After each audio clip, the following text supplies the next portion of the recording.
Hey everybody, today we're going to learn how to use sculpy clay. So I have a bunch of different tools set out on the table here that I'm going to show you how to use in just a moment. Plasticine clay, also known as sculpy, is to the left side of the sink in the classroom under the counter. There should be labels helping you locate it. The inside of the cabinet is also labeled so you will know where to get things and where to put them back when you're finished working. This is an image of the sculpy clay box. You can see individual colors are wrapped in separate baggies so the colors stay separated.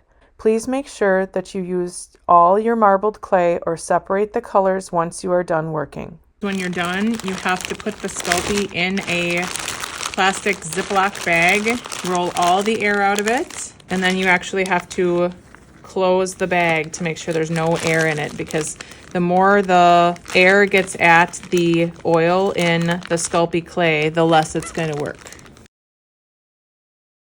Regardless of what you're making, you're going to have to take the sculpy out of the package. And it's a little bit stiff to begin with, so you're going to have to take it in your hands and get it warmed up, because what we're going to need to do is we're going to have to roll it out in order to do some of the processes that we're going to do. So I'm just going to get this warmed up so that I can roll it out. Once I've done that, I'm actually going to roll it into a little bit of what I would consider a log or a hot dog. And I'm going to set it on my wax paper covered piece of mat board. Then what I'm going to do is take 2 of the rolling sticks and I'm going to put the piece of clay between them so that I can take the rolling stick and actually roll this out. It's important that the rolling stick is clean. Here you can see there's a little bit of material on my rolling stick, so I should really go get another one or wash this one off. I'm gonna go wash this off and come back. So I'm just gonna keep taking that roller and I'm going to roll my piece of sculpy out. And I'm actually gonna roll it the other direction as well. My roller wouldn't actually reach, but I'm not actually down to the point where it's thin enough anyway, so that's really okay. So here I have my piece of sculpy rolled out, and you can see it's a little bit uneven. I could actually take and trim that up, but I'm not going to do that because I think some of my cutters are going to actually work in that. This first time, what I'm going to show you is I'm going to take a texture making tool and I'm going to roll some texture into this so that you can see how that would look. So I have a variety of different texture rollers that you can pick from.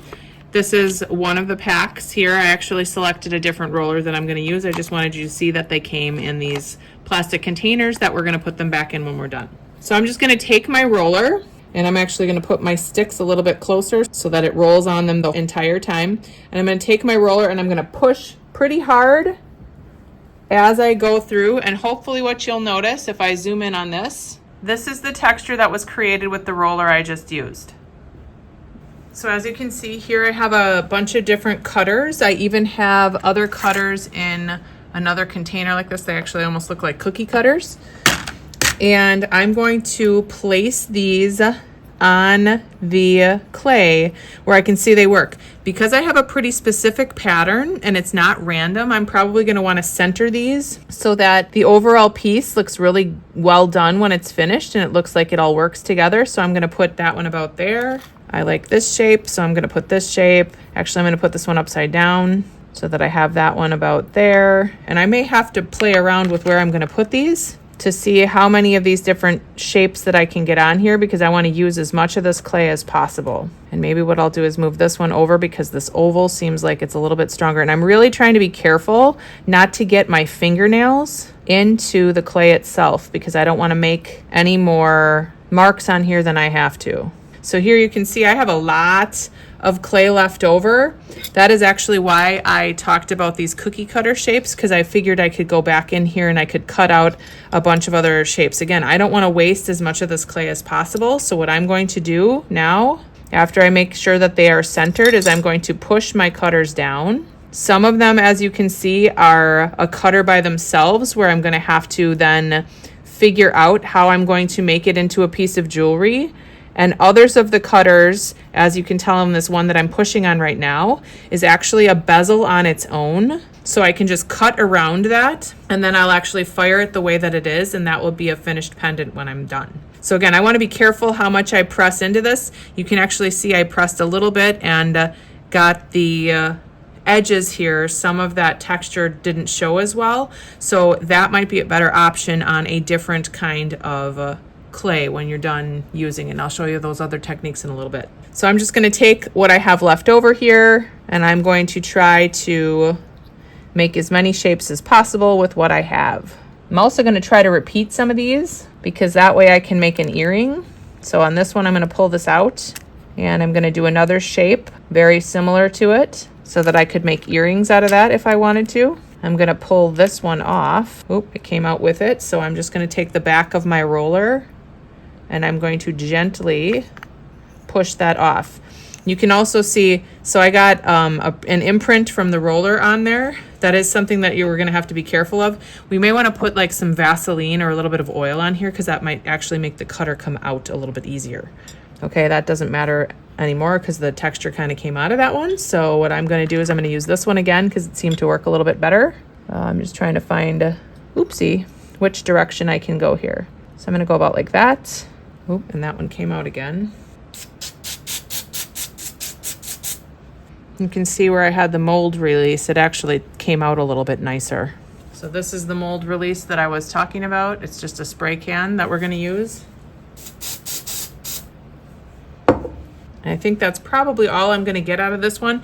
It's actually okay that I'm not using all of the Sculpey on this one because since I only used a blue, I can actually take all of the other pieces off and I can put them back together. What you don't want to do is put the clay all together like this because obviously it's going to be hard for somebody to use that in the future. And I have to be really careful because now I just got some on my pieces.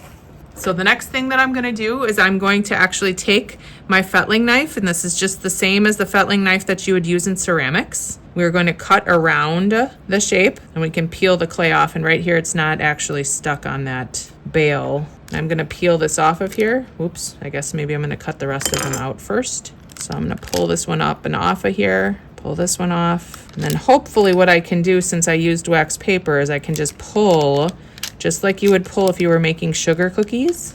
You just pull this up and off, and I'm just gonna, again, put that in my hand and I'm gonna squish it back together because somebody else can use the rest of this blue that's here. One other thing that you need to think about when you're using these pieces that have the bale right on them right away is you do need to go back and be careful. You're gonna have to rub the clay to make sure it fits right into the bezel cup without rubbing it out of that metal. So what I'm just trying to do is I'm trying to smooth out this back part so that it looks really nice and neat. You could even, if this was a business for yourself, you could technically write your name inside the back of here. That would be a nice way to have your name on your pieces that you're giving to people. So here I have my piece. I'm going to set my piece aside on a clean sheet of wax paper. If no one else is using the wax paper that is covering the mat boards, you can use that, but you can also just put them on a regular piece of wax paper as well. So again, I'm just trying to clean my pieces up. I am going to have to get these back off of here. So here you can see I'm just going to pull this up really gently. And I don't know if you guys can see this, but there's a tiny little piece of red clay on here that I'm going to have to get off of there before I actually go and fire that one. So I'm going to set that over by my other pieces that are finished. I actually just set it on the table, but it's really a good idea to put it on a piece of wax paper so that it doesn't stick to the table and you don't have a problem later. It comes off of the wax paper a lot easier. Well, I don't know if you can see this, but right here there's a little bit of the Sculpey clay. I'm going to have to get this clay off of this bezel piece before I fire it. And again, I just have to clean up that back side, and I have to be careful not to push the clay out of the bezel as I'm doing this. So I'm being very, very gentle, and I'm not really, oops, and there I dropped it. I'm not pressing very hard as I try to wipe this clay off. I'm just wiping it off with my finger so that the metal shows, and we have really nicely crafted pieces that people are going to want to purchase. Another thing I need everybody to notice is there's a little bit of residue here left from what I just cut. So I'm just taking the clay itself and I'm going back on the wax paper and I'm trying to pick up any leftover clay that's on here so that it doesn't get on the next piece that I'm going to be doing. What I'm going to do is show you a couple of different textures that you could potentially do. So you saw that texture roller that I had, but you could actually take, this is just a piece of material, and I'm going to take the material and I'm going to push it into the clay itself, which actually makes it a little bit thinner than what those were. And hopefully you can see that it's actually kind of very faint in there. I'm gonna go closer up on that in a little bit to show you. You could also, I'm just gonna take a nail brush and I'm just gonna pound into the clay a little bit. That's actually gonna create kind of a random texture. And again, I'm gonna zoom in on both of these so that you can see them a little bit nicer. You could also take, this is just a double ball stylus, again from the ceramics classroom. You could take and you could carve different designs into yours. I'm just gonna carve like a bunch of scribbles and squiggles in here. That would actually maybe work for something. Some of those high parts I might have to go and push down. I'm just gonna hit those with my finger, push them over here a little bit. And then I've got another different type of texture that I could use.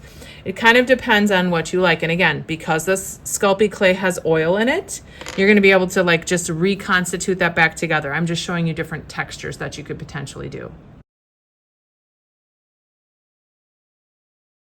Another thing that you can do with the Sculpey jewelry, especially these ones that have the texture on them, is you could take some paint and you could, so I'm just gonna take some phthalo blue, and I just happen to have Liquitex. I'm going to take that on a paintbrush and I'm going to just put it into, I'm gonna use a little bit of water as I'm doing this too so that it spreads out a little bit. I'm probably gonna rub a lot of it off, but I just want that texture to show up a little bit nicer. So I'm going to take my brush and I'm trying to add the paint to the smaller surfaces there. So I'm gonna take another brush and I'm gonna actually brush some of this off. So here you can see it's actually like going into the textured areas a bit. I am going to want to take a paper towel. I'm just gonna rip some off here. And I'm going to wipe off the edge. And what I might also want to do is if I could take my finger, if I don't mind my fingers getting dirty, and I can actually put some around the edge, just so that as I bezel set this, it actually all looks unified. Because remember, again, we want the entire piece to look like it all matches together. So I have to take just a little bit more paint, go in some of these areas where it didn't get quite as much. So I'm gonna let that sink into the bottom areas there, and I'm gonna wipe that off in a moment. I'm gonna let it just get a little bit more dry than what it is.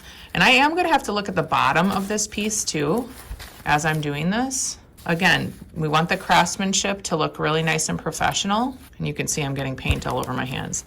As I flip this over, I really didn't get much paint on the back, and the bezel might cover it. So I think what I'm gonna do is I'm just going to put this back down onto that wax paper that I have, and I'm going to let that dry. I do have some water in this paint so that it actually goes into those textural areas for me. And I'm gonna do that on all of the textured pieces, just again, simply so that I can show off that texture that I rolled into the Sculpey clay. Here you can see a close-up image of the paint that created contrast so you can see the texture in the pieces I made. Notice how some of them have paint on the back. I did have to go back and paint the rest of the back so the pieces look consistent and finely crafted because they are going to be sold. So as you can see here, I got a little bit messy with the paint. So I'm actually going to take the other pieces and put them on another piece of wax paper covered mat board so that I can work a little bit more cleanly with the next part of the process that I'm doing, because I do not want to get that blue in the resin that I've mixed.